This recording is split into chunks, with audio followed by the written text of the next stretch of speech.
Hello! இந்த வீடியோல நம்ம ஹைப்பர்போலா எப்படி ட்ரா பண்றது அப்படிங்கிறத தான் பார்க்க போறோம். ப்ராப்ளம் சால்வ் பண்ணலாம். Construct a hyperbola for the distance from the directrix to the focus is 50 mm and the eccentricity of 4/3. So சம்ல டைரக்ட்ரிக்ஸ்ல இருந்து ஃபோக்கஸ்க்கான டிஸ்டன்ஸ் 50 mm குடுத்துருக்காங்க. அண்ட் எசன்ட்ரிசிட்டி 4/3 குடுத்துருக்காங்க. And also draw the tangential and normal at any point on the curve. So tangential, normal, hyperbola draw பண்ணதுக்கப்புறம் ஏதாவது ஒரு பாயிண்ட்ல draw பண்ணிக்கலாம். So directrix and ஃபோக்கஸ்க்கான distance என்ன அப்படின்னா 50 mm. இந்த வெர்டிகல் ஆக்சிஸ் தான் என்ன அப்படின்னா டைரக்ட்ரிக்ஸ். ஸோ இது ஆக்சிஸ் கூட இன்டர்செக்ட் ஆகிற இந்த பாயிண்ட் என்ன அப்படின்னா ஏ. ஸோ அதிலிருந்து நமக்கு 50 mm தள்ளி எஃப்ங்கிற பாயிண்ட்டை ஃபஸ்ட்டு மார்க் பண்ணிக்கலாம். ஸோ எஃப் தான் என்ன அப்படின்னா fixed point or focus point. 50 mm டிஸ்டன்ஸில் நம்ம என்ன பண்ணிட்டோம் அப்படின்னா மார்க் பண்ணிக்கிட்டோம். ஃபோக்கஸ் பாயிண்ட்டை மார்க் பண்ணதுக்கப்புறம் நெக்ஸ்ட்டு நாம மூவிங் பாயிண்ட்டை ஃபிக்ஸ் பண்ணணும். அதாவது வெர்டெக்ஸ் பாயிண்ட். வெர்டெக்ஸ் அப்படிங்கிறது ஏவிக்கு இன்பிட்வீனில் ஒரு இடத்துல வரும்.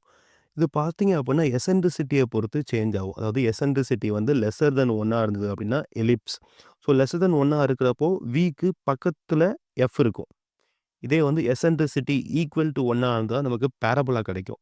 இந்த கேஸில் வெர்டெக்ஸ் பாயிண்ட் கரெக்டாக மிட் பாயிண்ட்டாக இருக்கும். இதே ஹைப்பர்போலாக்கு எசன்ட்ரிசிட்டி மோர் தென் 1 அப்போது விங்கிறது ஏக்கு பக்கத்தில் இருக்கும். ஸோ இந்த மாதிரி வியோட position based on the eccentricity change ஆகும். ஸோ எந்த இடத்துல வியை பிளேஸ் பண்ணுறது அப்படிங்கிறது நம்ம கொடுத்துருக்க எசன்ட்ரிசிட்டி வேல்யூ வச்சு தான் என்ன பண்ண போகிறோம் அப்படின்னா கேல்குலேட் பண்ண போகிறோம். இப்போ eccentricity is equal to VF by AV. அதாவது இன்பிட்வீனில் விங்கிற பாயிண்ட் பிளேஸ் பண்ணிங்க அப்படின்னா விஎஃப் டிவைட் பை ஏவி தான் என்ன அப்படின்னா நமக்கு எசன்ட்ரிசிட்டியோட ஃபார்முலா. அது சம்மில் என்ன கொடுத்துருக்காங்க அப்படின்னா 4/3 அப்படின்னு கொடுத்துருக்காங்க. ஸோ இப்போது நமக்கு ஆல்ரெடி என்ன தெரியும் அப்படின்னா விஎஃப்ஐயும் ஏவியையும் கூட்டினோம் அப்படின்னா 50 mm.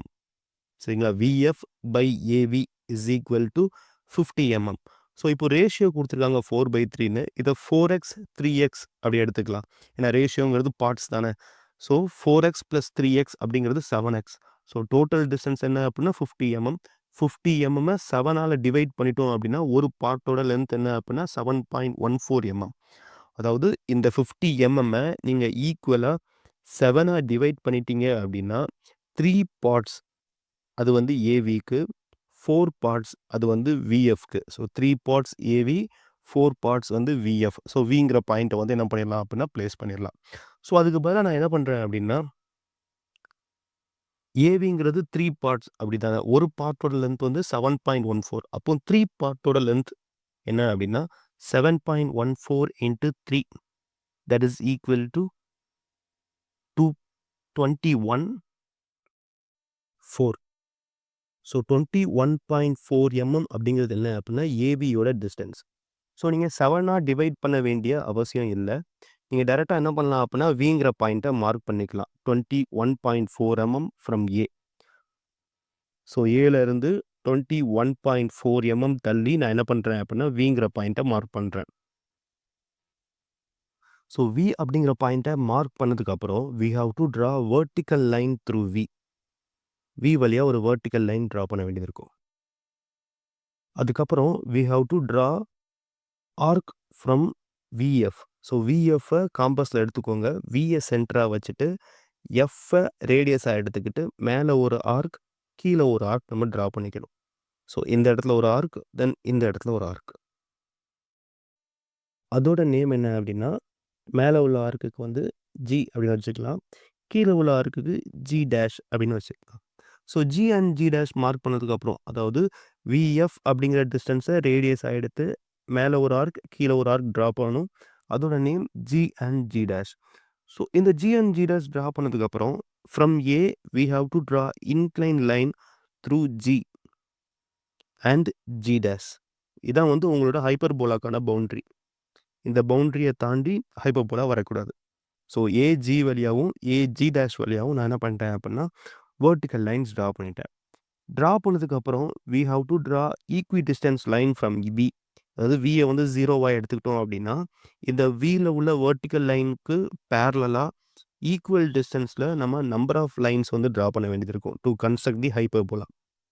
ஸோ இந்த மாதிரி மல்டி லைன்ஸை வந்து நீங்கள் என்ன பண்ணுவீங்க அப்படின்னா ட்ரா பண்ணுவீங்க. இதுக்கு இன்பிட்வீன் கேப் என்ன இருக்கணும் அப்படின்னா எல்லாத்துக்குமே ஈக்குவலாக இருக்கணும். ஸோ நார்மலாக இது வந்து 1 சென்டிமீட்டர் அதாவது 10 mm கன்சிடர் பண்ணிக்கலாம். ஸோ 10 mm கேப்பில் we have to draw more number of lines. So நம்ம என்ன பண்ணலாம் அப்படின்னா நம்பர் ஆஃப் லைன்ஸை ட்ரா பண்ணலாம். ஸோ ஹைப்பர்போலாவை பொறுத்த வரைக்கும் 5 ஆர் 6 லைன்ஸ் வந்து போதும். எலிப்ஸ் அப்படின்னா நீங்கள் எலிப்ஸ் கம்ப்ளீட் ஆகிற வரைக்கும் லைன்ஸ் ட்ரா பண்ண வேண்டியது இருக்கும். பேராபோலாவுக்கு ஒரு 8 to 10 லைன்ஸ். ஹைப்பர்போலாவை பொறுத்த வரைக்கும் 5 லைன்ஸ் வந்து போதும். ஸோ ட்ரா பண்ணதுக்கப்புறம் V have to name from 0 to number of லைன்ஸ்க்கு ஏற்றாப்புல 1, தென் 2, 3, 4 அண்ட் 5 லைன்ஸ். ஸோ அதே மாதிரி இதுக்கு பேரலாக இருக்க பாயிண்ட்ஸை வந்து 1 dash, then 2 dash, 3, then 4 dash இந்த மாதிரி மார்க் பண்ணிக்கலாம். ஸோ மார்க் பண்ணதுக்கப்புறம் now we are going to draw the hyperbola. So compass எடுத்து என்ன பண்ணுங்க அப்படின்னா 1 to 1 டேஷ் அந்த டிஸ்டன்ஸை மெஷர் பண்ணுங்கள். மெஷர் பண்ணிவிட்டு எஃப்ஐ சென்டராக வச்சு அந்த டிஸ்டன்ஸில் ஒரு ஆர்க் அடிக்கணும். அதாவது 1 to 1 டேஷ் டிஸ்டன்ஸை காம்பஸில் எடுத்துக்கணும். எடுத்துட்டு எஃப்ஐ சென்டராக வச்சுட்டு 1 டேஷ் அந்த லைன்லேயே மேலே ஒரு ஆர்க்கு, கீழே ஒரு ஆர்க். மேலே ஒரு ஆர்க் எடுத்துக்கோங்க, தென் கீழே ஒரு ஆர்க் எடுத்துக்கோங்க. அதே மாதிரி நெக்ஸ்ட் என்ன பண்ணணும் அப்படின்னா 2 to 2 டேஷ் அந்த டிஸ்டன்ஸை காம்பஸில் எடுத்துக்கோங்க.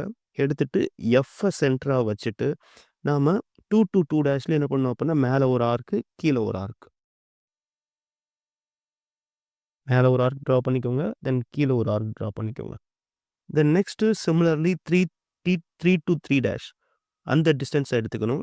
எஃப்ஐ சென்டராக வச்சுட்டு அந்த லைன் மேலே ஒரு ஆர்க் அடிச்சுக்கணும். ஸோ மேலே ஒரு ஆர்க், கீழே ஒரு ஆர்க்.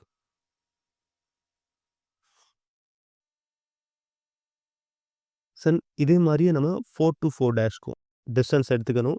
எஃப்ஐ சென்டராக வச்சுட்டு 4 to 4 டேஷில் மேலே ஒரு ஆர்க் அடிச்சுக்கணும், கீழே ஒரு ஆர்க் அடிச்சுக்கணும்.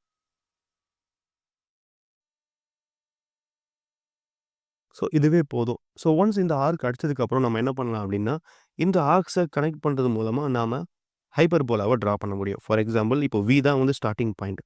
வி பாயிண்டில் இருந்து எல்லா ஆர்க் வழியாகவும் என்ன பண்ணணும் அப்படின்னா ஸ்மூத்தாக அந்த கர்வை ட்ரா பண்ணுங்கள். ஸோ அபோவ் த ஆக்சிஸ் ட்ரா பண்ணியாச்சு. அதே மாதிரியே below the ஆக்சிஸும்.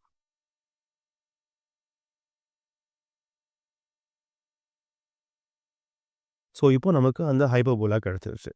So hyperbola draw பண்ணுறது ரொம்பவே ஈஸி தான். ஸோ இதுக்கப்புறம் நெக்ஸ்ட் என்ன பண்ணுவீங்க அப்படின்னா ஹைப்பர்போலாவில் ஏதாவது ஒரு பாயிண்ட்டை மார்க் பண்ணி அந்த பாயிண்ட்டுக்கு டேன்ஜென்ட் அண்ட் நார்மல் ட்ரா பண்ணலாம். ஸோ நான் ஒரு பாயிண்ட் மார்க் பண்ணியிருக்கேன். அந்த பாயிண்ட்டுக்கு நேம் என்ன அப்படின்னா பி. ஸோ இந்த பாயிண்ட்டுக்கு நான் என்ன பண்ண போகிறேன் அப்படின்னா டேன்ஜென்ட் அண்ட் நார்மல் ட்ரா பண்ண போகிறேன். அது எப்படி ட்ரா பண்ணலான்னு பாருங்கள். ஸோ ஃபர்ஸ்ட் என்ன பண்ணோம் அப்படின்னா பி அப்படிங்கிற பாயிண்ட்டை ரேண்டமாக வச்சுக்கிட்டேன்.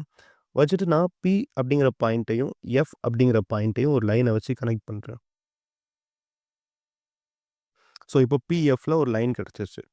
இப்போது இந்த பிஎஃப் அப்படிங்கிற இந்த லைனுக்கு பெர்பெண்டிகுலராக ஒரு லைன் ட்ரா பண்ணணும். இந்த பிஎஃப் அப்படிங்கிற லைனுக்கு பெர்பெண்டிகுலராக ஒரு லைன் ட்ரா பண்ணணும்.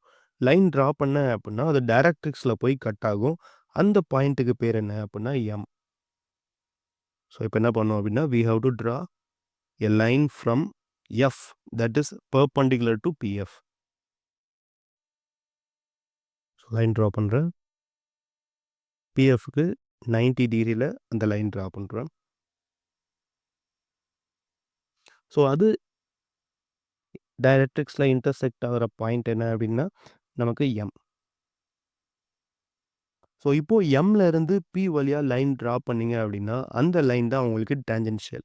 ஸோ எம்லேருந்து பி வழியாக ஒரு லைன் ட்ரா பண்ணிங்கன்னா அந்த லைன் வந்து டேஞ்சென்ஷியல். அந்த டேஞ்சென்ஷியலுக்கு 90 டிகிரி பெர்பெண்டிகுலராக ஒரு லைன் ட்ரா பண்ணிங்க அப்படின்னா அது நார்மல். ஸோ இந்த லைன் தான் உங்களுக்கு டேஞ்சென்ஷியல். இதுக்கு 90 டிகிரியில் லைன் ட்ரா பண்ணிங்க அப்படின்னா அது normal. That's it. So this is how we can draw tangential and normal at any point on the curve. Thank you.